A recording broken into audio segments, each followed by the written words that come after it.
The biggest fights in gold rush history. Gold mining is not an easy job. It's physically exhausting and requires massive machinery, vehicles, and equipment that if not used properly can cause severe injury or even death.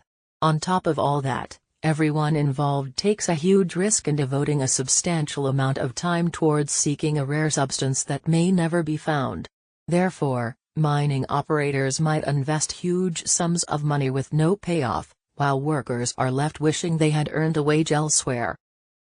Given all of those factors, it makes perfect sense that tempers have flared continuously throughout the filming of the series Gold Rush.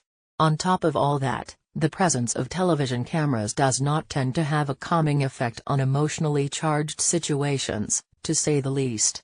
But the miners, especially those who have been on the show for a few seasons, are well aware what they signed up for, and the film crew never misses an opportunity to capture a dramatic event to keep viewers enthralled. Here are the most intense conflicts that have occurred on the show. Jim Dorsey vs. Greg Remsburg. The first season of Gold Rush looked like one of the toughest for the Hoffmans and their crew because the team seriously lacked experience and took a huge risk by being part of such an endeavor. Tensions became incredibly high by episode 6 when their lack of gold meant that they could no longer afford to have their families stay at the camp of the work site. Greg Remsburg was especially devastated to say goodbye to his wife and children before they flew back to the lower 48 states. Dave Turin vs. Trey Paulson. The fierce fight between Dave Turin and Trey Paulson in Season 7 was the worst of the entire show. Prior to the blow-up, the two did not get along very well when they had to work together, and Paulson accidentally caused Turin to fall out of his canoe and into a reservoir of filthy water. From then on, Turin decided that he was going to interact with his rival as little as possible. Parker Schnabel vs. Tony Beets.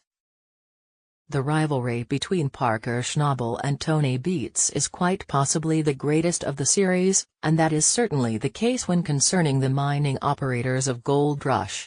Over the long run of the show, the sometimes volatile relationship has caused some ugly confrontations. Looking back at how naive and optimistic the teen Schnabel was when they first met and how he hoped to up his game working with Beets is actually a little sad considering how everything played out. The veteran operator expected major results and then got visibly upset when Schnabel failed to provide what was wanted. Dakota Fred Hurt vs. James Harness. In the second half of Season 1, Jim Dorsey was gone, much to the joy of the Hoffman crew. However, he was replaced by an outsider who also managed to push all the wrong buttons. Dakota Fred Hurt was an outsider who really worked for the owner of the claim that was leased to Trud Hoffman. That fact alone made the situation somewhat awkward. And yet it was the critical attitude of the newcomer that was too much to take for one crew member, James Harness. Parker Schnabel vs. the Dakota Boys. Along with Tony Beets, Parker Schnabel has gotten into several fights and disputes with other gold miners throughout the years. The first major conflict was with the neighboring Dakota Boys, Fred and Dustin Hurt, in Season 3. At first, Schnabel may not have had any ill intent, he was simply trying to make more money by replacing the bridge at Porcupine Creek because he was desperate for cash. The Hurts were not pleased because the missing bridge cut them off from the rest of civilization, which meant they could not leave the claim for fuel or any other much-needed supplies. It's also possible that Schnabel deliberately took the opportunity to get revenge on Fred for not allowing him to borrow a spare electrical panel 3 weeks earlier. Kendall Madden vs. Johnny Stans. A huge argument erupted in Season 11 when foreman Kendall Madden was harshly critical of Johnny Stans directly to his face. As the most experienced member of the crew, Madden grew increasingly annoyed with the little mistakes Stans was making and eventually blew up. Understandably angry over this, Stans shouted back and made it clear that he didn't answer to Madden. Since he was the foreman, Madden thought otherwise and made it clear that he should be listened to as he was the only one who truly knew what he was doing. Nevertheless, Stans was done being insulted and stormed off. Dave Turin vs. Clark James.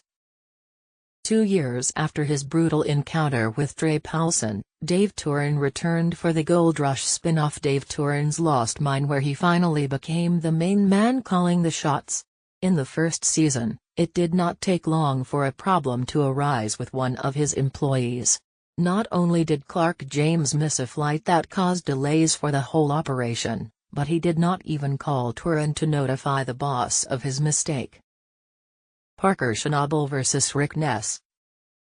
As the youngest boss on Gold Rush, Parker Schnabel often feels the need to assert his authority. Sometimes it seems necessary because some men have a hard time listening to someone who isn't as experienced. But when Schnabel's concerns were completely disregarded by Rick Ness in a Season 8 episode, Schnabel's patience was worn paper thin. Ness had a plan to dig a canal and Schnabel was okay with it as long as the project did not interfere with the rest of the operation.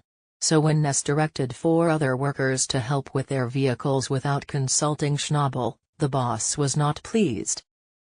Parker Schnabel vs. Greg Remsburg. When the Hoffmans decided to change things up dramatically and mine in Guyana instead of Alaska for Season 4, Greg Remsburg joined Parker Schnabel's crew in order to remain north. The crew member began to frustrate his new boss almost immediately when Remsburg made the huge mistake of getting rid of valuable pay dirt, probably rich with gold. Schnabel then erupted on Remsburg when he thought the crewman was working too slowly, until he was informed by his foreman that it was not Remsburg's fault. The slow pace was a result of problems in the operation. Juan Ibarra vs. the Hoffman crew. The bosses of the Hoffman crew at 316 Mining were not pleased with mechanic Juan Ibarra after he made a huge mistake by constructing a chute that was not large enough, causing a long delay. Hunter Hoffman was particularly annoyed with Ibarra's performance but was not nearly as furious as Trey Paulson became when Ibarra left the worksite and became unreachable, either by phone or through radio. Parker Schnabel vs. his employees. When mining precious metals, it is essential to gather up every single speck of the substance no matter how small due to its massive value. Therefore, it was not a surprise when Parker Schnabel became suspicious of his employees when a couple of gold-filled pans were moved without his permission. The boss became even more alarmed when he realized that as much as an ounce of gold could be missing. Hunter Hoffman and friends vs. the rest of the crew. One of the most terrifying things that gold miners might fear almost as much as getting injured on the job is an official from the Mine Safety and Health Administration, MSHA, showing up to shut down the entire operation because of a failure to follow proper procedures. Therefore, when the actions of Hunter Hoffman and 3 other miners resulted in an imminent danger citation from the regulatory body, the rest of the crew were furious with them. Acting incredibly irresponsibly, Hunter, Sterling Anderson, and the other 2 hopped onto moving vehicles and rode them without seatbelts right in front of the official.